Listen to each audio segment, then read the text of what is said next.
Hey, it's John again. And what would be living in a barndominium without the thought of homesteading? All the cool things that come with homesteading, having your own garden and raising livestock and baking sourdough bread, all those kinds of cool things. And we have with us a guest that you are absolutely going to love. It's Shelby DeVore from Garden Farm Thrive, and she is the owner and designer of this great lifestyle that we're all aspiring to have while living in a barndominium. And we're so excited to have Shelby on as our guest for this segment talking about homesteading. Thank you, Shelby, for being with us. Yeah, thanks for having me. I'm super excited to just start talking about the whole homesteading lifestyle with you guys today. Well, I think when you and I first connected, we said what a great combination because it is something that fits so well within our barndominium community. I think as I shared with you earlier, I grew up on a small farm, and when my wife and I, when we built our original house, she started farming, and my daughter now has chickens and stuff, and it's just it is truly like having designing a lifestyle that fits around family and values and healthy living, and we're excited to hear the things you want to share with us about homesteading. So for listeners, for viewers, can you just give a little bit of background about yourself? I know you've got a long history of teaching and degrees in animal science and agriculture. Can you just share a little bit about that?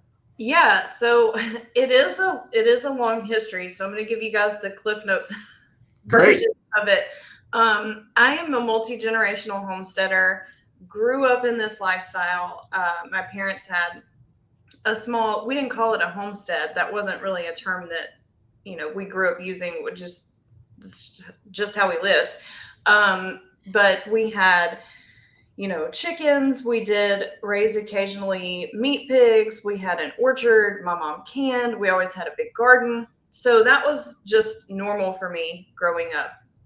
Um, and I went to college, got a bachelor's degree in animal and dairy science, thought that I wanted to go to vet school, learned real quick I did not want to do that. And came back home to my hometown, started teaching high school and college agriculture classes, Mm. and got my master's degree in agriculture as well. And I spent about 6.5 years in the classroom. And I taught everything agriculture related that you could probably think of, all of the animal science classes, all of the plant science classes. We ran a commercial greenhouse. I taught our FFA program, helped train 4-H teams, literally all of the things, right? And about 6.5 years into it, I was like, I think I want to do this online and teach people all of these skills that I have, because if we're honest about it, I think homesteading it's a lost art these days, right? Right. And there's such a need for it. So I took all of that and brought it into the online space, and now we teach homesteading. So yeah. Now that's great. No, well, can you share with us like what are the benefits that you see with homesteading? Oh my goodness. We could really go down the rabbit hole with this one. There's so much that you can get out of homesteading. One of my favorite aspects of it is looking at homesteading from a health perspective. So I'm a nerd. I read research all the time, and I was reading some research actually about a month ago, and it was talking about how different the modern diet today is compared to 100 years ago. And one of the things that really caught my attention in this research article was 100 years ago, it was a dietary recommendation that you didn't eat more than 50 ingredients in a day. Which, when you say that out loud, you're like, 50 ingredients, that's a lot of stuff in a day, right? But if you look at a lot of modern, like prepackaged foods, a lot of them have over 50 ingredients in that one package of food, Yeah, I was right? going to say you're going to get that in like one can or one box of food in Yeah, some cases today, yeah. right? And a lot of it is, stuff you can't even pronounce, right? Yeah. It's not whole, natural, unprocessed stuff. It's a bunch of additives, and we could go into the rabbit hole with that. But um, homesteading is huge for your health, not just from what you can eat and having access to like cleaner and better quality food, but just holistically for your health. There's so many things that are beneficial there when it comes to homesteading. And I think people recognize that. Yes. I think people recognize that the lifestyle we live today is not the healthiest lifestyle, right?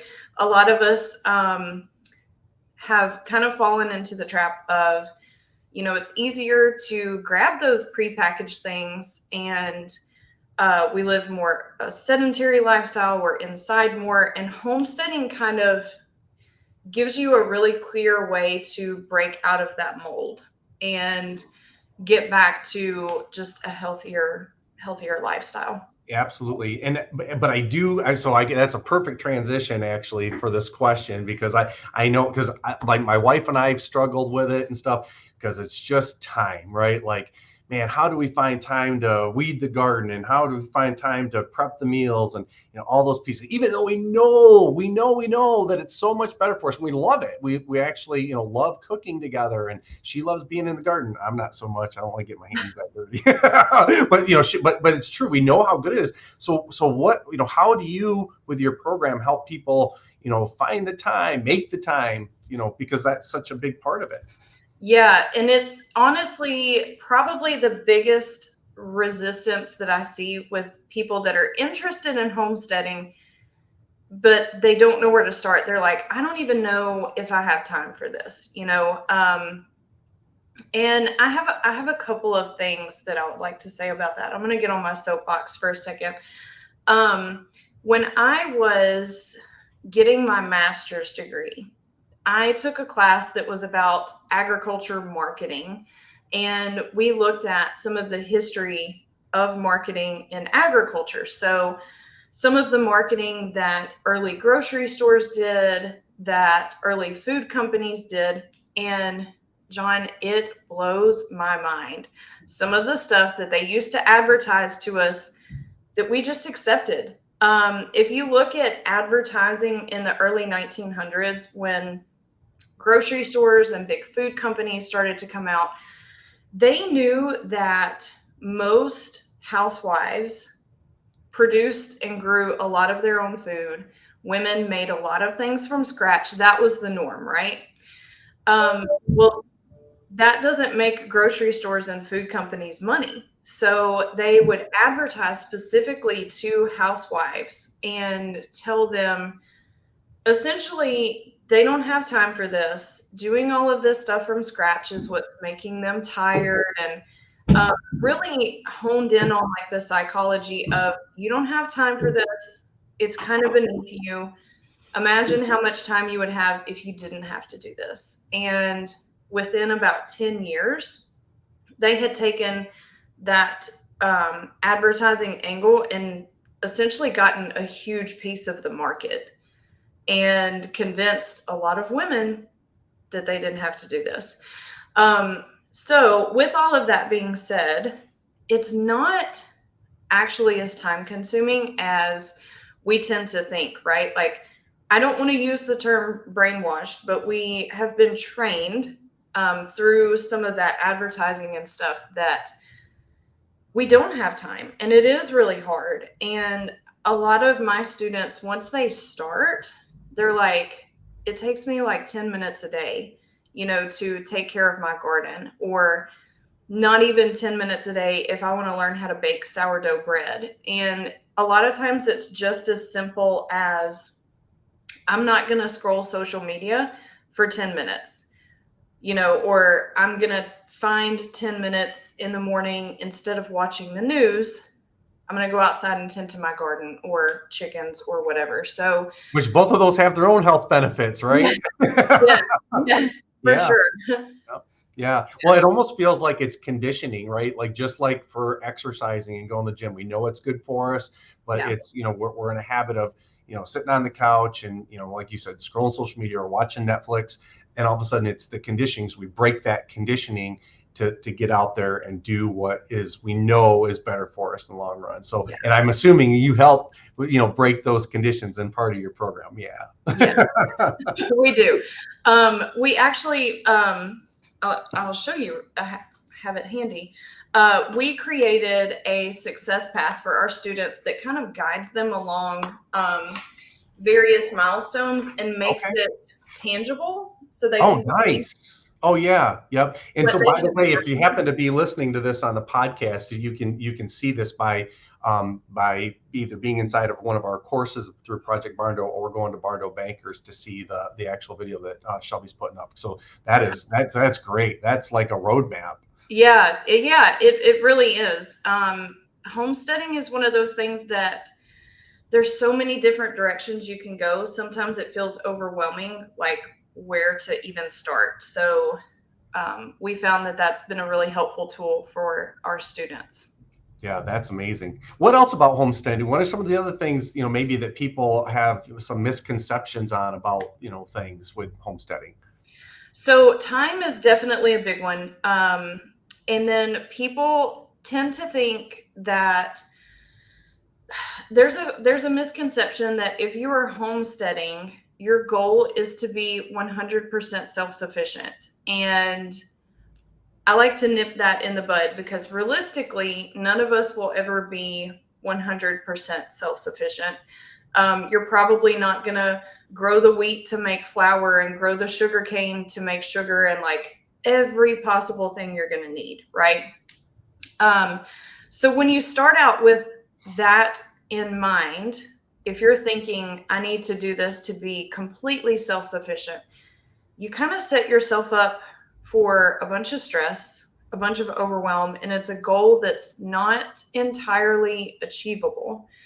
So I like to tell people, like, don't come at it from that angle, right? Because that's just like you'll be confused about where to start. You'll feel like you have to have a ton of space or a ton of resources, and you'll burn yourself out, which is a huge issue that we see with new homesteaders. So instead of thinking you have to be totally self-sufficient, I like to tell people to come at it from the idea of what can I do that's going to make the most impact on my family. And maybe for a lot of people, they'll start with a garden. A garden feels easy.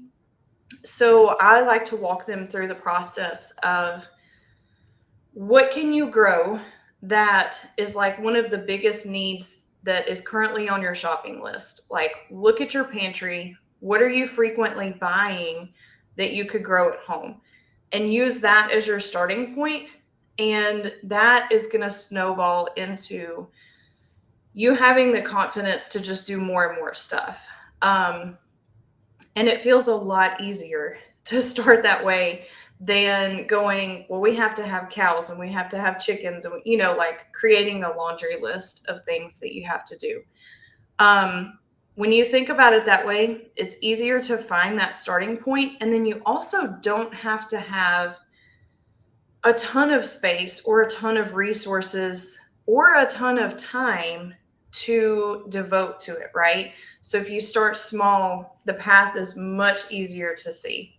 Oh yeah, that in itself is just great advice, because the overwhelm part, I think, is with any project, whether it's building your barndo, the overwhelm you start off with, or then transitioning into this of like trying to have a healthy lifestyle while you're living in there. It's that overwhelm feeling. And I imagine the same thing goes with homesteading feels with like family time, right? With spending time together in the garden, or then, bringing that for putting a meal together for supper time, or, being maybe to even sit down and have one consistent Yeah. meal a week at the dinner table, right? Yes. So here's a big question. I was kind of on your website looking.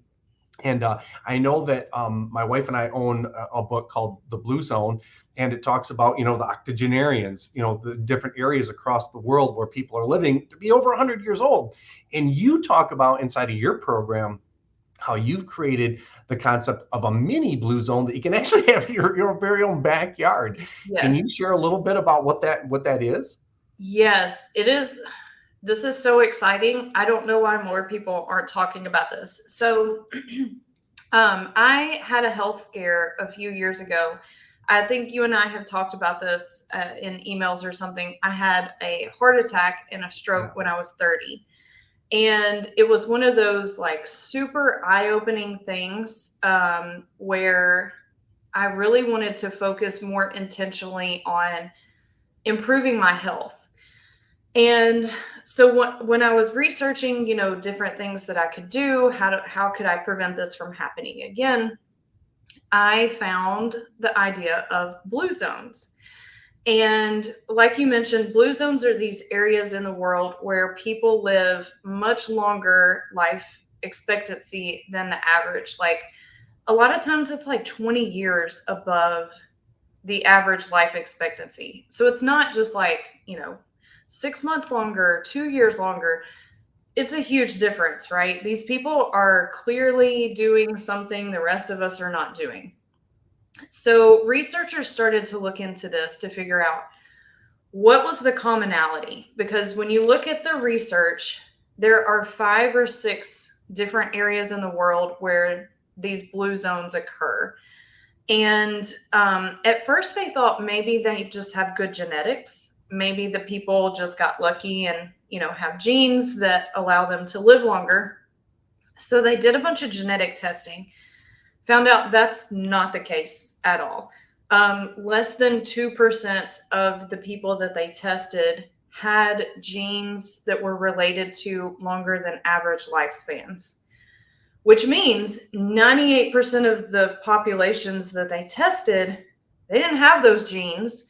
So if it's not genetics, it's something that they are doing in their lifestyle, right? So then they start studying their lifestyle. And this is where it gets really fascinating to me as a homesteader, because when you look at the research, the stuff that these people are doing is what homesteaders are trying to do. It is the same stuff. Yep. So there's a few pillars of the blue zone lifestyle that are homesteading, and it is growing and producing more of your own food. And these people in the blue zones, if they're not producing it themselves, they are getting it like hyper locally. Okay, so that means you may have a vegetable patch in your backyard that you get all of your vegetables from, and maybe your neighbor is raising meat chickens, and that's where you get your meat chickens from. They're not shopping in grocery stores, they're not buying pre-packaged meals. It's all very, very locally produced, which again is a big goal of homesteaders, right? Yeah. Right. Growing and producing more of your own food. They're also getting different types of exercise than what we get. So when we think about exercise, usually it's a form of explosive exercise. So a lot of people will hit up the gym, go for a run, lift weights, go to yoga, kind of with the mindset of how many calories can I burn in a short window of time, right? Um, the most common form of exercise that people in blue zones get is gardening. Like Right. being active with low impact exercise, moving their body throughout the day. And if you're homesteading, there's a lot of ways that you can get that low impact exercise, right? Maybe it's taking care of your garden or checking your fence rows, just getting your body up and active and into the sunlight. That's another big aspect of it. Getting that fresh air, exposing your body to sunlight, and just moving around. And then the last thing that they have in common with us as homesteaders is their idea of tradition and community. So, tradition and community are huge in these blue zone areas. When we look at modern Western lifestyle, I think a lot of us recognize that we spend a large chunk of time isolated inside. You may have social things that you go out to, right? Like maybe you see people at work or at church, or, if your kids are on a sports team or something, you see other people. But it's a small percentage of our day, right? We spend a lot of time isolated. And people in these blue zones are kind of the opposite. They want to embrace community. They do a lot of things together. Keeping traditions alive is really important to them, which again, I think that's what draws a lot of people to the homesteading movement, is just wanting to revive these lost skills and these lost traditions and keep them alive. So there's a ton of overlap there between people living in blue zones and homesteaders, enough so that I firmly believe if you're homesteading, you can essentially create a mini blue zone where you are. You don't have to, move across the globe to have the type of impact that these blue zone lifestyles have in those areas. You can do the same thing right where you are. Well, and you're helping facilitate that too, not just by the information you're providing, for instructional purposes, but you've got a community, right, as part of your program. Yeah. Yes. So, I mean, that in itself is, we just know that, because life is busy and, think you're going 100 miles an hour, that is so helpful. And it is nice too. Just like you and I are talking, we're gosh, I don't even know how many miles apart we are, 600-700 miles apart. I'm in Michigan and you're in Tennessee, correct? Texas. I'm sorry, Texas. Yeah. That's right. Yep. So you're in even more than 600 miles more. But yeah, we just made a mutual connection together online. It's like, it's like, holy smokes, we're already developing like our own little virtual community and family for what you're talking about. So we love that. That's awesome. So, hey, this is as we kind of get towards the end to wrap up, I know this is going to be a big question, and maybe it's saving the best for last, but a lot of our folks that are coming into this are building barndominiums. They're maybe in the pre-planning stages, maybe haven't bought land yet. And they're thinking like, oh my gosh, I have to have 100 acres, 20 acres, 5 acres. They need some amount of minimum acreage to be able to homestead and do all this stuff. I know what my wife and I did, but I want to leave it to you as the expert. What do you say to, the whole idea that you have to have these mass amounts of land and parcels to homestead? I think that really goes back to the idea that a lot of people, they associate homesteading with being completely self-sufficient, right? And if that was your goal, yes, you would have to have mass amounts of land, but you don't have to have a huge amount of land to make a huge difference in what you can grow and produce at home. We work with a lot of people that essentially live on like a postage stamp, and they have like a small suburban backyard, and they are producing like unreal amounts of produce for themselves. A vegetable garden or fruit plants, they don't take up nearly as much space as people tend to initially think.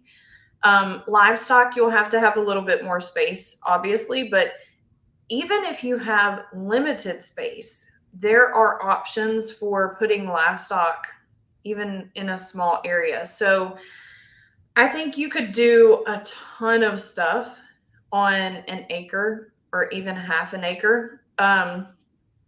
When you have additional space, yes, it gives you the option for additional projects, but it can also lead into that overwhelm of like where to start, right?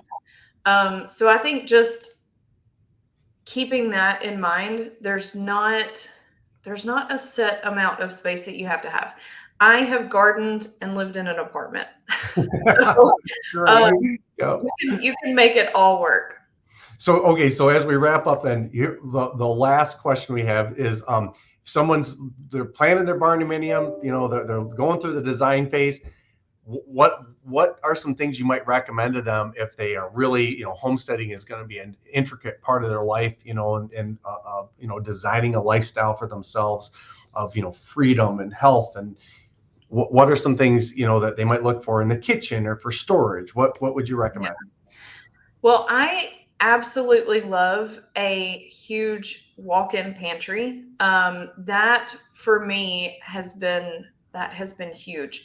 Just having dedicated space for some of the kitchen utensils and appliances that you may not otherwise have if you weren't homesteading. For example, if you're baking a lot of sourdough bread, you're going to want to invest in a good heavy Dutch oven, and you may not use it for much else other than baking bread.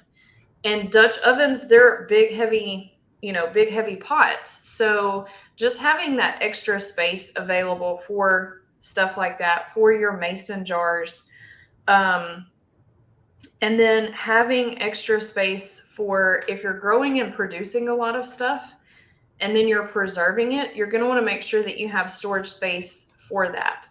Obviously, if you're canning things, it's going to be shelf stable. You want to make sure that you have plenty of room in your pantry for your mason jars full of stuff.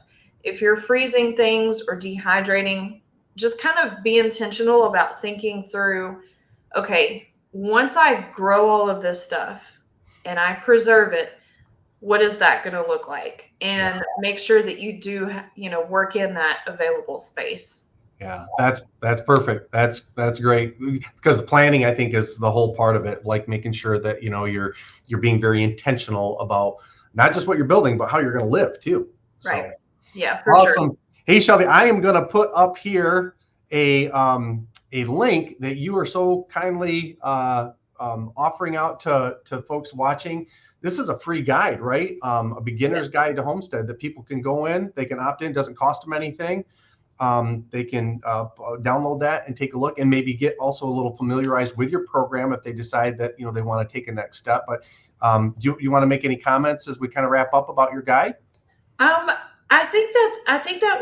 That's pretty much it. The biggest piece of advice I have is if you feel like you're called to this lifestyle, don't let it feel overwhelming.